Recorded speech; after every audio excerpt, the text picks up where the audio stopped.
Years ago, my brother disappeared. He was 34 at the time. Adults can get up and leave whenever they like for whatever reason.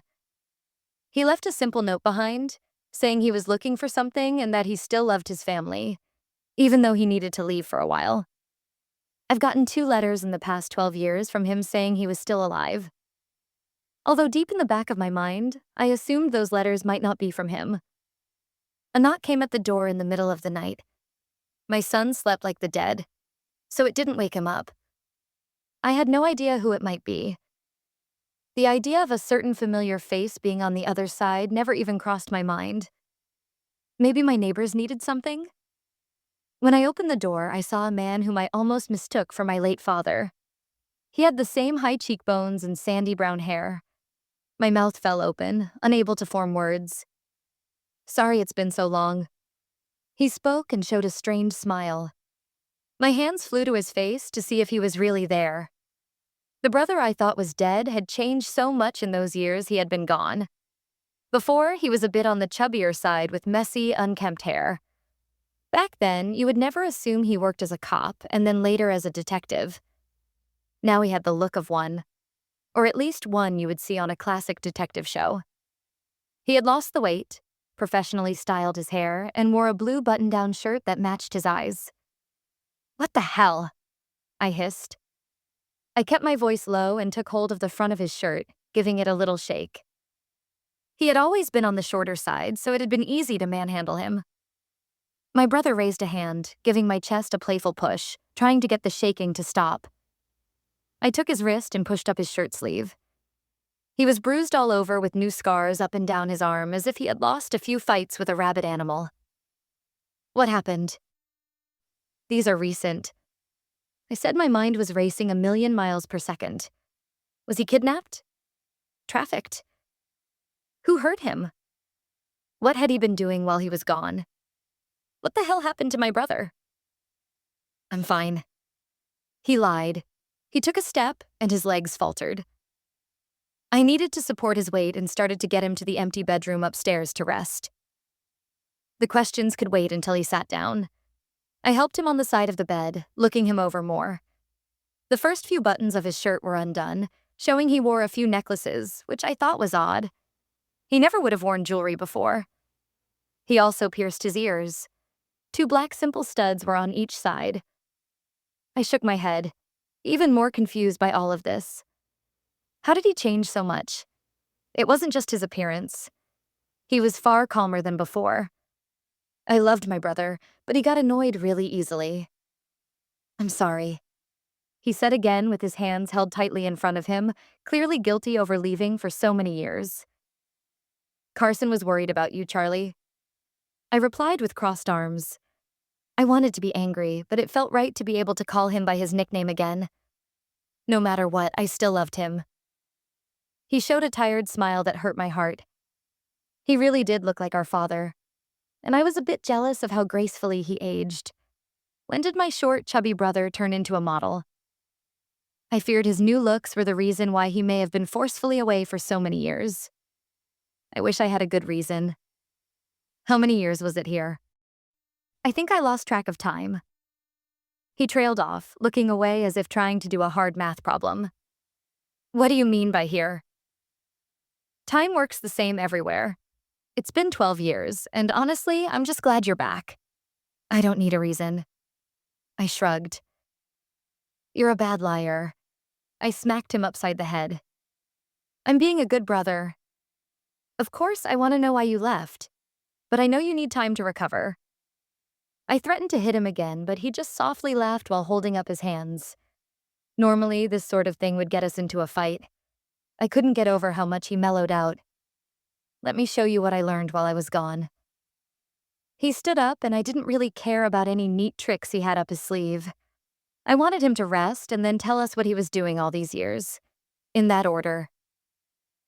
He pulled out a slip of paper from his pocket and asked me to rip it into tiny pieces. I humored him and dumped the pile on the dresser. I watched as he then took a piece of chalk and drew a perfect circle on the top of the dresser. I was impressed. He was never the artistic kind of person. A circle that perfect would be hard for most people to do. He placed the pieces of paper in the middle of the circle and then started to write odd symbols around it, causing me to frown. Did he get caught up in a cult? Did they only let him go now to recruit more members? Those thoughts disappeared when he softly spoke a single foreign word, and all the pieces of paper snapped back into place as if they hadn't been ripped apart.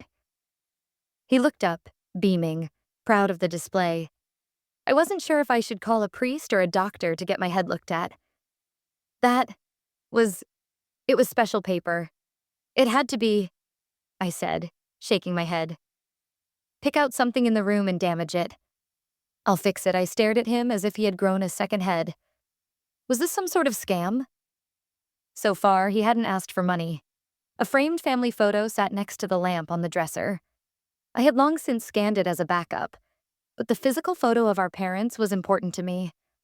I decided to trust my brother regardless of how crazy it sounded. He didn't look stressed when I took the photo out of the frame and ripped it in half. I placed it in the middle of the chalk circle. He erased a few symbols and rewrote new ones. He also used a different word. Like the paper before, the photo moved on its own and snapped back into place. My legs felt weak. I slowly sat down at the edge of the bed, trying to make sense of what I just saw. So, you're like a wizard or something now? I asked slowly. Or something. He confirmed. I stood up, suddenly decided I needed one of the beers I had in the fridge downstairs. I grabbed two, but Charlie refused the one I offered to him. I had even more questions, but it was late and he didn't want to go into too many details. Remember the first unsolved case I worked on? He asked once I sat down again with a cold drink in my hand. I nodded. From what I remember, the bodies of young girls had been found with photos that mysteriously showed up in different police stations. They didn't release that information to the public. Aside from myself, all our family members worked in law enforcement, so I had connections to hear details that didn't get released. I hired a person claiming he could talk to the dead. Turns out he was a necromancer. We found the bodies and, well, other stuff happened. We fell silent for a very long time. I then punched his arm hard. Other stuff? What do you mean by other stuff? Necromancers are real? What the hell did you get up to? I was fuming because I was so far behind in all the details. Sorry, it's just personal. Something happened in that case that upset him and I just couldn't stop thinking about it. He disappeared and I kept looking for him.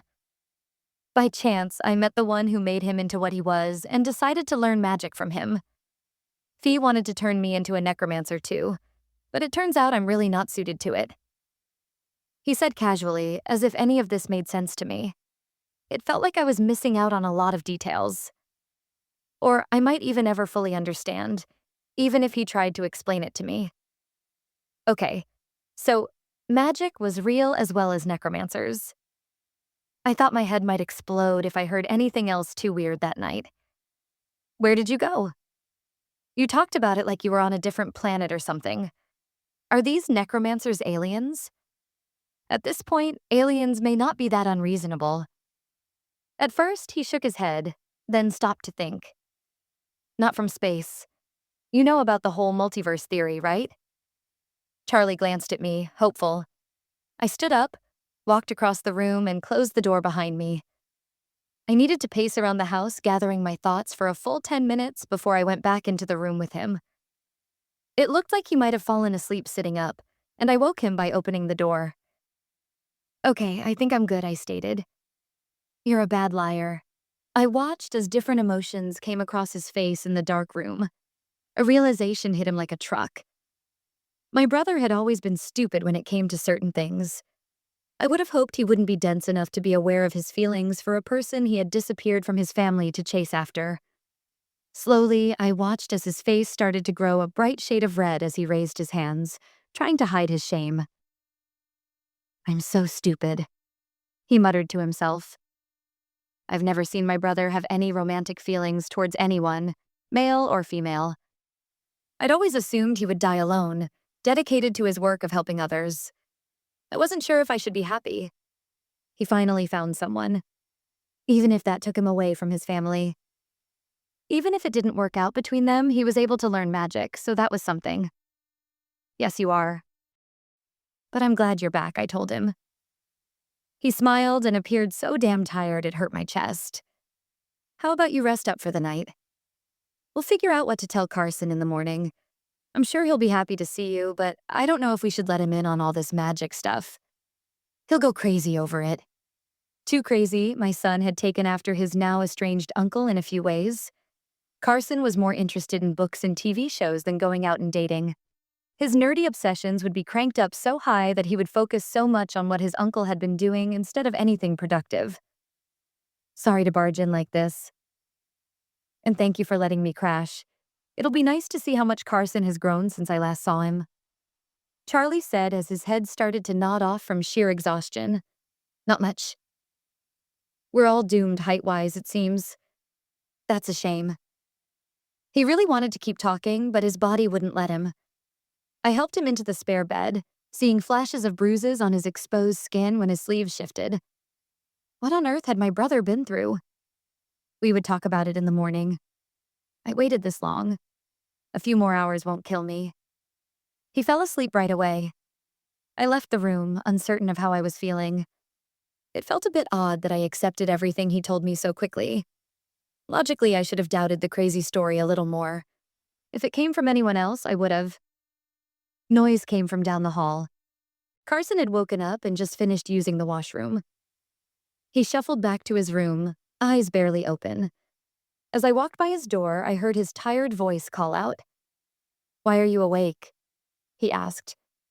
I had an early morning shift. I should have been in bed. I made a mental note to call in sick. I debated lying and letting him sleep. What if Charlie woke up and walked around the house and Carson saw him? He looked different enough to assume a stranger had broken in. I wanted to scream. Until a few hours beforehand, the only thing I worried about was if my son would ever be able to get a partner in taxes. And now, I needed to face the idea of magic and monsters being real. Placing my hands on my hips to steady myself, I went over what I had found out so far. Okay, so you met a necromancer because of a case you worked on. He disappeared.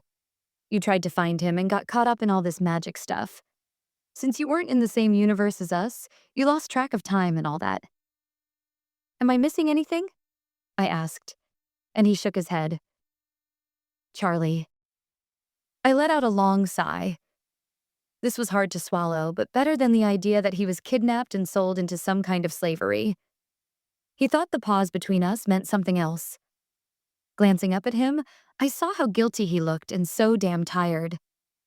I'm sorry. I should have come back sooner. I can understand if you hate me for leaving you two behind. He admitted softly, hands in his lap and unable to meet my gaze. Did you find him at least? The person who got you mixed up in all this? I asked, arms crossed, trying not to let my anger show. Yes, but he has memory issues. It'll take a while longer to get through to him. I was in the area, so I thought I would drop by, unaware so much time had passed. I sighed again, listening to him. My brother had always been like this. It was why I didn't want him to become a cop. I'd hoped his height problems kept him from that career, but he was just tall enough for the job. He was stupid, got angry easily, but refused to leave someone alone if they needed help. This felt a bit different than all the other times he put his neck out there for someone. What's the name of this necromancer you seem to have fallen head over heels for? I asked, losing the will to be upset. Neff, and I'm not. I walked inside his room and closed the door behind me. He sat up, concerned over what might be going on. I sat on the foot of his bed, unsure of where to start. Your uncle is back, I said, keeping my voice low. Carson's bedroom was near the spare room. I didn't want us to wake up our long-awaited guest. Sensing the odd vibe in the room, Carson controlled his emotions. Is he not good? He asked slowly, clearly worried. Yes and no. Mentally, I think he's fine, but it looks like he's been a few things. He's sleeping right now, so we'll talk in the morning, I explained. Are you okay? Carson asked. C smiled at the question. Oddly enough, I was. It felt like a massive weight had been lifted off my shoulders. I knew Charlie was all right. He was that kind of person to be fine no matter what. I found myself wondering where he was or what he was doing nearly every single day. I just hoped Carson didn't suffer in the same way. Yeah, I'm fine, buddy. I reached out and messed up his sandy hair. When did he get so big? His mother wanted nothing to do with us. It was a struggle after my parents died to raise him, and I didn't regret a second of it. Glancing over at his bookshelf, I spotted a few more figures he had added to his collection. It was a mixture of very detailed characters, mechs, and busty girls wearing very little. Okay, so I did regret a tiny fraction of how I raised him. I stood up, ready to leave, hoping Carson would be able to sleep with this news. Just as I took a step, an odd rumbling came. Then the room shook. I went over to him, sitting on his bed, holding his arm. We didn't live in an area that got earthquakes. It lasted nearly an entire minute. When things settled down, we looked at each other, clearly shaken. What was that? Something crashed? Carson offered. It did sound like something large was being moved. We lived near a highway, so maybe a transport truck caused the noise? Did it hit the house somehow? I got back up and went to the door, opening it. The air was cold. An odd red glowing light spilled through the open doorway. I was seeing things. I closed the door again, then opened it once more, expecting things to be different. I was not looking out into the hallway. Instead, I stared off into a foreign alien landscape. The only light source was a deep red glowing ball in the sky, dyeing the twisted scene before us a blood red. It looked like the entire place was covered in thorny trees, some so old they started to crack from age. There was enough space between the trees to walk through. What the fuck? Carson asked, getting out of his bed. Normally, I didn't like him swearing, but this situation called for it. My mind was racing. Did something follow Charlie here? Was he mixed up in something he forgot to mention? I decided I should just close the door and wait for him to wake up to deal with the problem. That was not in the cards. A vine crawled across the rough stone ground, taking hold of the wood, wrapping around it to keep it open. No matter how much I pulled, I couldn't break the door free from the tight grip. A flash was reflected from a smooth surface as a large blade came down on the vines. The sword buckled and chipped, not meant to actually be used. I stood in shock over my son holding a large, now mostly useless prob weapon. Of course he would have swords. I just hadn't seen them before. I got it at a con. He admitted and tossed the weapon aside. From under his bed, he pulled out a large box, sorting through more swords he had kept hidden. Finally, he pulled out a long katana that looked more authentic than the mostly prop swords in his collection. Is this what you've been spending your overtime pay on? I asked, eyebrow raised. He didn't appear embarrassed in the slightest. He attached the katana to his waist with the belt it came with. Then he took another try and sliced the vines off the door. This time it cut without any issue. The issue was that more vines crept back as fast as he could cut them. What do you want to do? He asked, holding the sword at his side. I crossed my arms and frowned. You're dealing with all of this pretty well, I pointed out. You're not freaking out. Which means this is a weird-ass dream. Or magic and shit are real and you somehow know about it. And Uncle Charlie came back tonight. The timing between the time things must mean something? He shrugged. Carson wanted magic to be real for his entire life. He wasn't the type to buy crystals and believe in New Age practices. If I were going to be stuck with anyone in this kind of situation, I would be glad it was him. Yeah, something like the second theory. I don't know much. I think we should wait till Charlie... My words were cut off by a raspy sound coming from inside the room. I put myself between Carson and the odd noise, fear spiking through my system. A long, thin, clawed hand slid out from under the darkness of the bed. Soon, a dark figure followed, sliding out, the body moving as if it didn't have any bones. It stood up so tall that it bent its neck when it reached the ceiling. The entire shape was made up of tattered black thorns with a bright set of white teeth hidden behind them. Amuse me. It spoke in a way I thought spiders might sound if they could form words. Run. I didn't need to be told twice. Grabbing Carson's arm, I took off into the odd landscape, catching sharp branches against my skin as we bolted. He did try to slash out at the monster while on the move. His sword did nothing to the nightmare chasing so close behind. The ground under us dipped and my foot slipped. It was a miracle Carson kept the sword up and away from either of us as we slid down a small slope. Countless bones of different animals littered the bottom of where we landed. At least we lost the monster for now. Glancing up to double-check we weren't followed, I forced my racing heart to slow down. Carson was fine, just shaken. Hand over the sword, I said, trying to put on my best dad voice. He pulled it away from my outstretched hand, refusing. I have more experience with it, he pointed out. You can teach me, I countered. He shook his head, refusing. He was an adult now, taller than me and stronger. I knew he would be better at fighting monsters. I was still his father. Even thinking of him facing that creature was too much to bear. I can handle this. You need to trust me. We didn't have time to stand around and talk. The sleek-back creature appeared at the top of the hill, the shape slithering its way toward us. We wisely started to run again, sharp bones under our feet, cutting into thin socks. I wished I were facing this creature with any kind of weapon and not in my PJs. Seeing a sturdy piece of bone on the ground, I picked it up just in time. The long-clawed hand came down on my shoulder, the nails ripping into my shirt. I brought the broken bone down into the cracks between the creature's thorns as it howled and backed away. Only for a moment. It darted around almost too fast to follow. A teeth-chattering cackling echoed through the air. I'll enjoy taking you apart piece by piece. It hissed as the claws came down again. I got in front of Carson to take the slash. Thankfully, the wounds were minor. This thing was going to take its time with us. What the hell are you? What do you want from us? Carson demanded. He pressed his back against mine, sword in front of him. He slashed at the creature when it got too close, making it keep its distance for now. I am something you humans can never understand. Your pesky little family member interfered with my ritual to take over your pitiful world. I was planning on killing our dear sweet monster hunter more. Then I saw he returned home.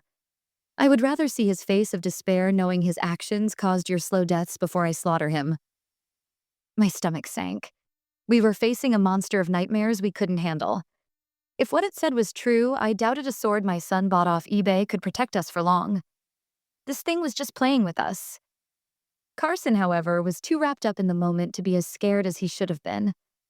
I looked over my shoulder to see him holding back an excited expression, hearing that his uncle went off to become a badass monster hunter. I needed to think of a way out of this. Do anything you want to me. Leave Carson out of this. Charlie wasn't in his life. He barely knew the kid. I half lied. He had been gone for so long. When he was here, Charlie was the best uncle anyone could ask for. Carson started to protest when a batch of vines wrapped themselves around my legs. Soon my body was covered in them, lifting me off the ground, the thorns digging painfully into my flesh. I held back any expression of pain. Carson turned, hacking away at the vines in a weak effort to help. Was this what my brother faced alone for so many years?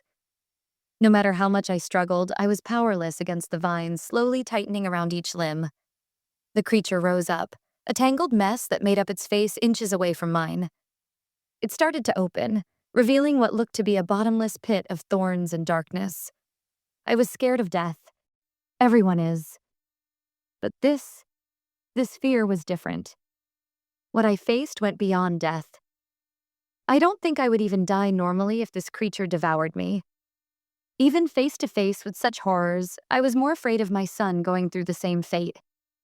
I mentally begged him to run, find his room, and be safe far away from here. I couldn't move. I could speak or even close my eyes. I could only make a feeble attempt to brace myself for what came next. The moment before those thorns enclosed themselves around my skull, a booming crackling came from the sky. The monster turned its head only to be met with a fist landing so hard into it that the creature broke apart. The thorns crumbled as I was dropped to the ground, sore, bleeding, but alive. The person who saved us stood above the creature, a look of pure cold hatred directed downward. I didn't recognize him with that expression. He raised a fist again, his arms a deep black so dark they may as well be a void. Heavy power crackled off the enclosed fist that came down, the ground breaking apart from the sheer force of the blow. The space around us shifted. Something in the air snapped as the image of the strange landscape literally broke into pieces, then disappeared. I found myself sitting in our backyard, Carson next to me, eyes bright from amazement. Somehow, the creature wasn't dead. It started to crawl away, shifting pieces of its body back together. Charlie, no, Moore, as this thing called him, walked over with a purpose. He placed a foot on the monster's back, pinning it to the spot. I found myself scared of him. I never thought my kind brother could look or sound like this. If you ever even think of my family again, I'll bring the full power of the first night onto your head, he said, his voice steady, hiding a held-back rage. You can't. Fee would never. The monster spoke, sounding almost pathetic. Whenever Charlie threatened it with something, it was enough to make the creature let out a yelp. He lifted his foot to let it scramble away into the shadows of the night. When he turned, his face shifted back into the brother I knew. I'm so sorry. I thought the barrier I set up was good enough. This is my fault. He started and hurried over to us, checking on how bad the wounds were. I started. This wasn't okay. I knew this wasn't his fault and I shouldn't be angry at him. Will this ever happen again? I demanded. He paused, then shook his head. He would use every ounce of his new power to protect us. I knew that for certain.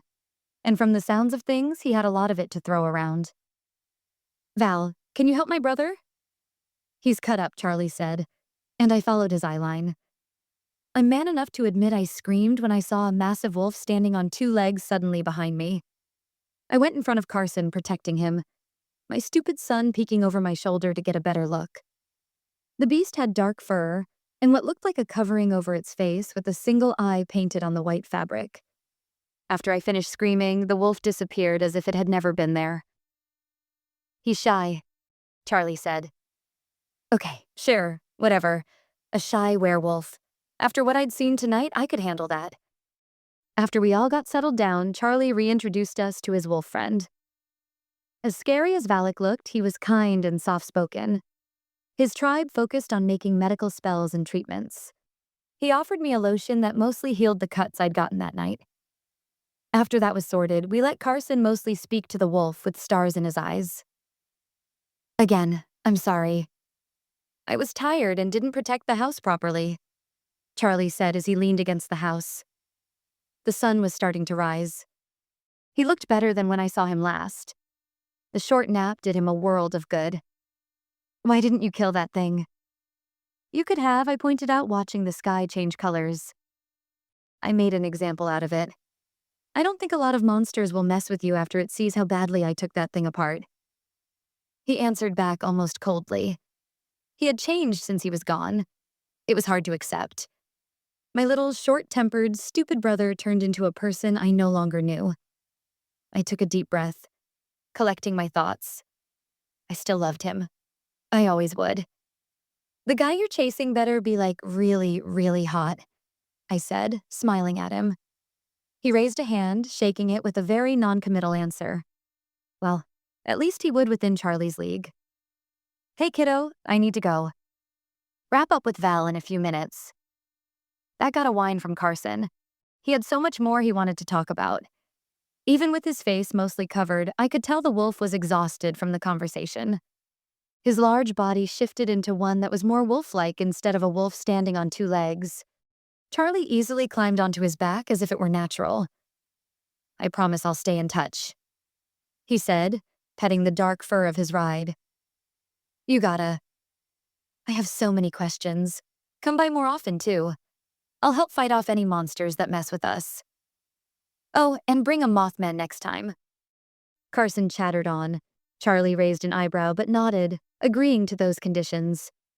I hated seeing him go again. This time I had some answers. I didn't fully understand what kind of world he found himself in. All I knew was that he could handle himself. He was my dear little brother after all.